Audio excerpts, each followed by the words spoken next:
บ่อยากส่อนะถ้าแม่ว่าทางนั้นก็บ่เอาทางนี้ก็บ่เอาคือว่ามอบให้น้องสองคนนั่นให้น้องเพิ่นกับให้ตุ๊กนั่นอย่างนั้นให้เพิ่นอยู่ด้วย โอ้ กัน เอาแนวใดคือว่าให้น้องเพิ่นกับตุกแนวใดอันนี้ งงนี่เนาะ งงได้น้อง มันยังงงได้นี่ เพิ่นตุ๊กกับนั่นน่ะเอากันแล้วเนาะกับอามันนะ โอ้ โอ้อ้าวเพิ่งฮู้ได้นี่ เป็นได้บ่เราอึ้ง ก็จังว่าหั่นแหละมันแม่นความจริงซะบ่นี่ก็ดี ความจริงบ่ ความจริง โอ้ ที่การที่คิดกันกับทับกับอะไรกันเนาะเพราะว่าเป็นย้อนน้อง โอ้ ก็เลยคิดกัน คันว่าเขาเอากันก็เขาก็สิหักแพงกันแล้วว่าเนาะ อืม เขาก็ก็ให้เขาหักแพงกันก็อยู่นํกัน อืม นะพี่น้องเอ้ยอันนี้ก็ เอาแล้วน้องเอาบัดเอ้ยเลิกบัด อืม อันตัวนี้กรณีนี่เด้อ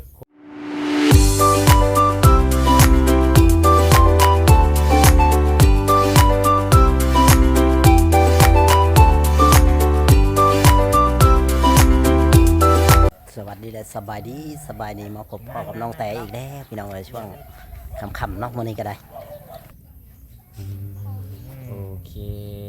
อ้าว สบายดี สบายดีน้องล่ะ สบายดีสบายดี ก็คือแบบมีห้อยยิ้มเนาะมามื้อนี้เนาะ อืม มีห้อยยิ้มพี่น้องเอ้ยแต่สงสัยแบบน้องเพิ่นก็สิแบบก็เรียกว่าโล่งใจบ่จักหรือว่าจังใดอันนี้ก็ดีหรือว่าในใดพอแพทย์ แม่น เนาะ เติบอ้าวมีหยังสิบอกอ้ายอยู่บ่ แม่นอีหลีอยู่บ่อันนี้คือบ่ต้องบอกนะสิถามโลด ถามเลยอ่ะ ถามมา แม่น ก่ อีหลีบ่ว่าจบกันด้วยดี แม่น อื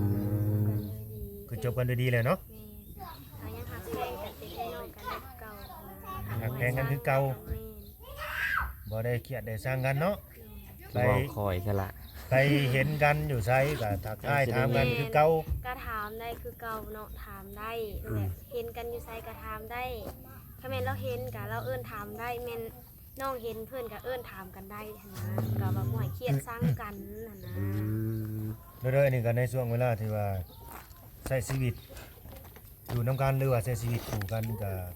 3-4 ปีเนาะ แม่น ก็บ่เคยคิดว่ามื้อนี้สิเป็นมื้อสุดท้ายนะแม่เพราะว่าเรื่องของอนาคตบ่มีไผสิรับรู้ได้นะ แม่น ต้องยอมรับนั่นแหละต้องยอมรับพี่น้องเอ้ยเพราะว่าต่างคนก็ต่างแยกย้ายกันไปเติบโตเพิ่นว่าอืม แล้วว่าเซ็นเฮือนชาตินี่เฮ็ดจังไดล่ะเนาะ เพื่อนชานยังบ่มีไผว่าได้ป้านั่นก่อนเพิ่นอยากอยู่ให้เพิ่นอยู่นั่นก่อน อืม แต่คือทั้งตัวน้องแต่นี่บ่ไปอยู่แล้ว แม่นไปบ่ได้แล้ว โอ้บ่ไปแล้ว บ่ไป ถ้าแม่น แล้ว ว่าถ้าแม่นว่าตกลงกันบ่ได้ถ้าแม่นว่าต้องให้ทางเบาเตียงมานี่ โดย เบาเตียงตัดสินใจให้ อืม อันนี้ตกลงกันได้แล้ว คือน้องแต่นี่เอาง่ายๆซะสารสิทธิ์เนาะสารสิทธิ์แล้วแต่สิให้น้องให้นุ่งก็แล้วแต่นี่นะ ถ้าแม่นว่าหรือแบบทางอะไรก็บ่เอาทางนี้ก็บ่เอาหรือแบบถ้าแม่นเบาเตียงสารสิทธิ์หรือแบบให้เจ้าสิให้ไผให้ตุ๊กบ่นั่นนี่หั่นนะก็สิมอบให้ตุ๊กนั่น อื นี่ ม แบบเฮากับรูปแบบเนาะบ่อยากส่อหั้นนะถ้าแม่นว่าทางนั้นก็บ่เอาทางนี้ก็บ่เอาคือว่ามอบให้น้องสองคนนั่นให้น้องเพิ่นกับให้ตุ๊กนั่นอย่างนั้นให้เพิ่นอยู่ด้วย โอ้ กัน อืม เอาแนวใดคือว่าให้น้องเพิ่นกับตุกแนวใดอันนี้ งงนี่เนาะ งงได้น้อง มันยังงงได้นี่ เพิ่นตุ๊กกับนั่นน่ะ เอากันแล้วเนาะกับอามันนะ โอ้ โอ้อ้าวเพิ่งฮู้ได้นี่ เป็นได้บ่เราอึ้ง ก็จังว่าหั่นแหละมันแม่นความจริงซะบ่นี่ก็ดี ความจริงบ่ ความจริง โอ้ ที่การที่คิดกันกับทับกับอะไรกันเนาะเพราะว่าเป็นย้อนน้อง โอ้ ก็เลยคิดกัน คันว่าเขาเอากันก็เขาก็สิหักแพงกันแล้วว่าเนาะ อืม เขาก็ก็ให้เขาหักแพงกันก็อยู่นํกัน อืม นะพี่น้องเอ้ยอันนี้ก็ เอาแล้วน้องเอาบัดเอ้ยเลิกบัด อืม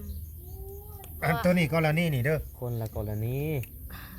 เฮาสิเว้าดีบ่หรือว่าบ่ว่า บ่เว้า บอกว่าไว้ยัน บ่เว้าเนาะ อืมบอกว่า อันนี้คือ บอกว่า โฟกัส โฟกั อั ส นนั้นเป็น บ เรื่ อ อง ก ของเขาซะเนาะ อืม ตอนนี้คือเว้าเรื่องของน้องแต่ นี่ก็เว่าเลยนี่ก็อยากให้ฮู้ว่าเพิ่นเอากันแล้วนะถ้าแม่นว่าถ้าแม่นเพิ่นบ่เอาเป็นหยังเพิ่นคืออยู่พุ่นน่ะนะกับ FC แต่ละคนก็เพิ่นคือสิสงสัยเนาะเพราะว่าเมื่อนี่ก็เห็นตุ๊กอยู่พุ่นนะก็เลยว่าเพิ่นเอากันแล้ว โดย อันนี้อย่าเครียดบ่าวลาวเด้อถ้าว่าบ่าวลาวถามตัวใดที่ว่ามันแบบว่าตรงเกินไปหั่นน่ะ อืม เด้อ น้องมักความตรงๆเลยแบบบ่มักอ้อมค้อม โอ้ แบบบ่ มั มั ก ก ต แบ ร บ งๆโลดเนาะ แม่นบ่ มั มั ก ก ตร แบบ ง เว้าแบบอ้อมเอานะบ่มักแบบถ้า แม่ แม่น น ว่า แม่น เว้าก็เว้าตรงเลย โอ้มักคนตรงๆโลด แม่น พอดีบ่าวลาวก็บ่มักอ้อมกันตรงอย่างเดียวโลด ตรงเลยนะแบ เอ้า บถ้าแม่นว่าอ้อมแม่นว่าไงมันขี้ข้านเปเอานะแบบขี้ข้านคิดหรือแบบเว้าหยังแล้วแบบเพิ่นเว้าแนวใด อ่ะ มักตรงๆเลย เตรียมตอบคำถามกันซะน้องล่ะคำถามก็มีอยู่ว่าสิถามได้ดี เอา เฮ้ไอ้บอลลูกแพทย์ถามก่อนซะบอลลูกแพทย์คิด ถาม ใน เล ใจ ย แล้ว ถามเลยถามเลย ผู้ใดมีคำถามก็ถามน้อง เอา เพิ่น เจ้า เนาะ ถามมาก่อนเจ้านะ อ่า ผู้เจ้าอยู่กลางเนี่ยตอนนี้ก็บอกเลยนะเจ้าอยู่กลางอ่ะเจ้าต้องถาม เอ้าเพิ่นให้ เอ้า ผู้อยู่กลาง อยู่กลาง เสียสละก่อน ทาง เอาก็คือ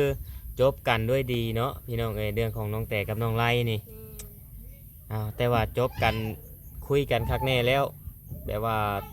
บ่เสียดายเวลาที่อยู่น้ำกันมาบ่น้องล่ะ คิดคักแน่แล้วบ่ เรื่องที่สีดายกับสีดายเนาะสีดายแต่เรื่องคือเพิ่นเว้าทั้งเพิ่นกับเพิ่นใจนะเพิ่นเขียนเว้านะ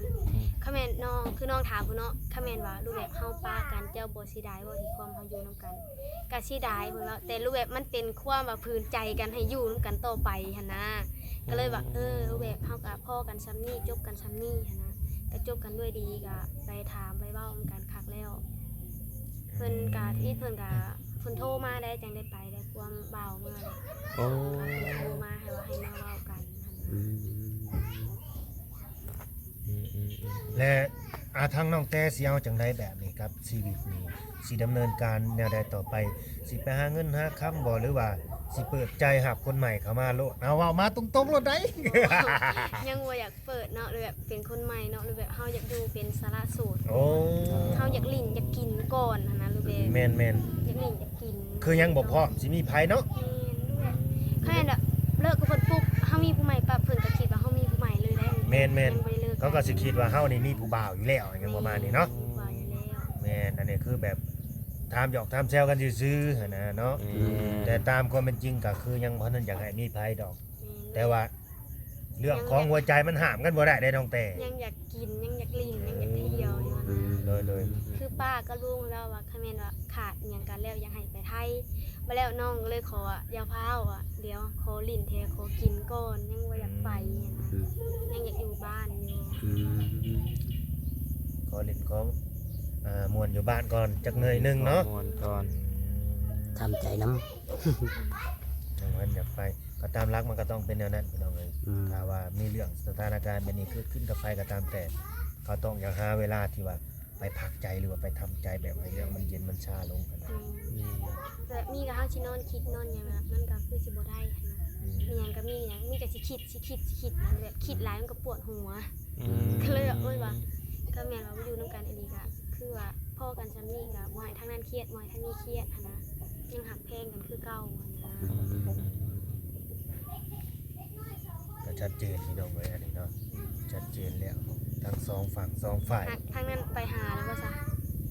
ไปหาเพิ่นมาแล้วบ่ ไปหามาแล้ว อันนี้ว่าตรงๆซะเนาะ อืม ไปหามาแล้วก็เลยอยากมาถามทางนี้นะ มาถามทางนี้อีกทีนึง ความคิดเห็นแต่ละคนน่ะนะ มันสิคือกันบ่การเว้าหั้นนะ อื เนาะ ม ก็คือ คือบ่ คือแบบว่าทั้งนั้นก็บ่ได้พาดพิงมาทางนี้ ก็คือแบบว่าจบกันโดยดี จบ นะ กันด้วยดี ที่ผ่านมาก็คือมันผ่านไป ถ้ามันผ่านไปเลย เรา เนาะ จดจำแต่สิ่งดีๆที่มีต่อกัน สิ่งใดที่มันบ่ดีก็ให้ลืมไปซะนะ แม่ คือบ่เก็บมาเว้ามาเล่าอีก แม่น คือทั้งนั้นก็บ่ได้เว้าถึงน้องแต่ในทางที่ลบ ที่ หรือทางที่บ่ดีนะ ที่ทางที่มันบ่ดีเนาะทางที่เอาแต่ทางดี โดยจบกันด้วยดีนั่นแหละก็ดีใจนํทั้งน้องทั้งสองคนเนาะต่อไปก็แนวใดสู้ๆหั่นแหละ ๆอืม แล้วแต่เว้นแต่กรรมไผมันได้บาดนี้สิเจอหยังสิพบหยังก็ดี แม่น บางที่ทางน้องผู้ชายเนาะคือน้องไล่นี่เขาอาจจะไปได้ดีหรือว่าเจอคนที่ เจอคนที่ดีหรือ ที่ แบบ ดีที่เขามีเรียบพร้อมก็มี อืม หรือว่าทางน้องแต่ หรือว่าทางน้องแต่สิไปเจอคนที่พร้อมที่อุปถัมภ์คำชูน้องแต่สิสุบสิเลี้ยงน้องแต่ให้มีชีวิตที่ดีขึ้นมากกว่านี้ก็มี แม ก็แล้วแต่ เว้าบ่ได้กับอนาคตเนาะ อืม มีใครคาดการณ์ได้ เป็นหยัง ไปโผล่ ปวดขี้น้องปวดขี้บ้านนี่ ขี่โฉมยันนี่มันโอ้ยับไปพูลูกตุ๊กติ๊กไปใส่วะ ตุ๊กบ่ได้อยู่ ให้ ที่ ติ๊ก มีแต่ มา ติ๊กอยู่ มาเอาน้องเนี่ยไว้ จุกอยู่พูดเนาะอยู่กัน อ่ะก็เป็นกำลังใจให้พี่น้องเว้ย แม่น แม่น คือว่าจบกันโดยดีจากกันโดยดีหั่นน่ะก็คือสิแนวใด ยังบ่พร้อมที่จะเปิดใจหาผู้ใหม่ แม่นอัน ช่าง นี้ ใช้เวลา แม่น ให้น้องเพิ่นใช้เวลาก่อน แม่นก็คือตามที่คุยกันไว้ครับอันทั้งน้องไล่เพิ่นก็เว้าแบบนี้ว่าถ้าผู้ใดมีคนใหม่หรือว่าเจอคนใหม่ก็ ยินดีนะ ยินดีนํเนาะแล้ว กินบอดี้ชุยมาเลย น้องมิกเห็ดเสร็จแล้ววันนี้ โอเคครับกับสิจบคลิปเลยดำเนินรายการต่อไปมันละผิดแล้วก็ต่อไปเด้อ ส่วนไปนั่งพูด ไป แบบ สิ บ่ ไปก่อนพี่น้อง กำลังใจให้ทางด้านน้องแต่และน้องไล่เนี่ยนะพี่น้องเนาะถือว่าจบกันด้วยดีพี่น้องเนาะต่างคนต่างเดินหน้าสู่ต่อไป แม่น อ่ะส่วนอนาคตนี่ก็บ่มีไผมองเห็นว่าสิเป็นไปแนวใดก็ได้ สิบต่อสิต่อน้ำซะเอา มันแล้วแต่อนาคตเนาะ แม่ อันนี้ก็ได้ แม่น สู่ต่อไป แม่นเป็นทาง แม่น ด้านน้องเต้นี่ก็ แบบว่าหาที่หาทางหรือว่าว่าสิวางแผนไปจังใดกะเบิ่งก่อนเนาะว่าสิลงไทยบ่หรือว่าไปเฮ็ดเวียกอยู่ทางใดกะเบิ่งก่อนนะพี่น้องให้สถานการณ์มันคลายเครียดแบบว่าให้มันสงบไปกว่านี้ก่อนหั้นนะ จะให้เวลากันต่อกัน เวลาทำใจก่อน อืม มันบ่มีกระจิตกระใจที่ว่าจะเฮ็ดเวียกเฮ็ดงานได้เนาะเพิ่นก็ได้อ้ายขอถามความรู้สึกตอนนี้แบบ เป็นจะได้ มันก็ใครแน่เนาะหรือแบบเฮาเว้ากันเรียบร้อยแล้ว มันก็คือสบายใจขึ้นแล้วนึง อืม มันก็รู้ว่าเป็นตัวไว้เฮาสิเก็บไว้คือเก่าเนื้อเฮาก็แบบวางไปแน่แล้วหั่นนะ อืม เนี่ยเฮาได้ยินแต่คำตอบจากปากเขาแล้วหั่นนะ แบบว่าตอนเฮายังบ่ทันได้เคลียร์ทันได้คุยกันแบบว่าเฮาอึดอัดเนาะ อืม แบบจากเว้าให้มัน เรียกว่า หายของใจว่าง่ายๆซะ เลยหั่นนะ อืมอืม พอได้เว้าแล้วก็เฮาได้สารภาพแบบว่าหมดทุกอย่างแล้วหั้นนะพี่น้องเอ้ย อืม ก็คือสบายใจ ต่างคนต่างไปต่าง ต่างคนต่างเดินหน้าพี่น้องเลยเนาะโฟกัสแต่สิ่งดีๆพี่น้องเลยเนาะบ้านนี้ก็ได้ ต่างคนต่างทำใจภายทำใจมันดิ แม่ เป็นอิสระแล้ว โอ้ย คืนชิด ขอ แล้วเนาะ ให้เธอจงโชคดี เอ้ามันก็ต้องแน่นั่นแล้วอะ แม่นถือว่าต่างคนต่างคืนชิดให้กันนะเด้นี่ อืม เป็นชิดให้กันแล้ว เป็นอิสระให้แล้วเนาะถือว่าจบกันด้วยดีถือว่าเป็นข่าวที่ว่าบนยินดีบันไดได้พี่น้องเลย ถึงว่าสิจบกันด้วยดีกับบนยินดีบันไดแบบนี้เนาะกับบ่อยากให้เกิดกับไผพี่น้องเลย อืม แต่ก็มันเป็นไปบ่ได้ มันเกิดไป มันเกิดแล้ว มีครบก็ต้องมีจากในเมื่อมันไปกันบ่ได้เนาะ เนาะ อืม คนทำมันก็เป็นจังสิละสัจธรรมของมนุษย์มานะพี่น้องเลยไม่จากเป็นก็จากตายเป็นน่ะแค่นั้นแหละชีวิตคนเฮาสิมีอย่างแน่นอนคือ มันไม่แน่นอนสักอย่างเด้ แพงกันไว้ละดีที่สุดอืม ความแน่นอนคือความไม่แน่นอน แม่นฮะ เอ้า บ่มีหยังได้บ่าวเล่าวนะบ่มีหยังสิถามน้องต่อเลยได้ อ่ะ เนาะ จบคลิปลงไปพี่น้องเนาะ แม่นก็สิได้จบคลิปแล้วก็ มันก็มีแต่จำนี้เต แม่นถ้าเบิ่งเนาะถ้าเบิ่งตอนต่อไปแหละว่าชีวิตทางน้องสองคนนี่สิเป็นยังไงหั่นน่ะเนาะ นี่ ไผสิดำเนินการต่อไปจังใดก็ ที่เป็นยังไงเนาะขัดรอรุ่นน้ำกัน น่าสิมีแบบทีมงานหรือว่าช่อง YouTube ช่องใดช่องหนึ่งอาจจะเข้าไปสัมภาษณ์หรือว่าอัปเดตพวกน้องสองคนก็มีหั่นนะ แม่ ต่อไปหั่นนะนี่เนาะเราก็บ่ได้ว่ามืออื่นมือฮื้อดอกอนาคตข้างหน้าว่าซั่นซะ มันก็บ่แน่บ่นอนเนาะ แม่นอาจจะมีคนไปอัปเดตว่าตอนนี้ผู้นี้เป็นจังซั่นจังซี่หั่นนะ แม่ หลายคนก็ตกใจเนาะแปลว่าเกิดไวหั้นนะจบไวหั้นนะ มันไวโพดเนาะ ไวโพดปึบปับเอาตกใจแล้วบางคนก็คิดว่ายังบ่ทันได้เบิ่งยังบ่ทันได้รู้เรื่องทำได้บางคนก็ได้เรื่องจริงหรือว่าจังซั่นจังซี่หั้นนะพี่น้องเลยเนาะ ไวอ่ะแหละกรณีแบบมันไวอยู่แล้ว ไวขนาดเลย สองคนเขาเข้าใจกันเลยเด้ตกลงกันได้มันไว จักมื้อได้ชาวมื้อบ่ มันไว้อยู่นำกันมันเป็น2ทิศเลยเพราะว่าไฟนำผู้นั้น เอาหลัง อ๋อ จากที่ว่า แม่นว่าพิษกัน ผิดกันนี่ พิษกัน มื้อวันเสาร์ โอ้วันเสาร์มื้อนี้ เช้าที่ผ่านมานี่ พุ บ่ ธเนาะ 3 มื้อ 4 มื้อ 3 มื้อ เสาร์อาทิตย์จันทร์อังคารพุธ5มื้อแล้ว 5 มื้อ มือที่ห้าก็คือจบกันเลยพี่น้องเอ้ยเมื่อกี้นี้ก็น้องนายโทรไปก็คือเคลียร์กันให้จบเนาะ อืม เอาตรวจดีอันนี้ นี่ก็พาหัว แต่ว่าน้องแต่อารมณ์ดีได้หลังจากจบมาแล้วเป็นไหมคือหัว แบบคือว่าเลยมีแบบมีอันแบบคือแบบเนาะแบบเฮาอธิบายเบิดเลยมันก็คือใครแหน่ โอ้ นะ โล่งใจว่าจันเนาะ บ่มีหยังขับคาใจอะนะ แม่ แบบว่าโล่งไป สิ่งที่ใดเฮาสิ่งใดที่ว่าเฮา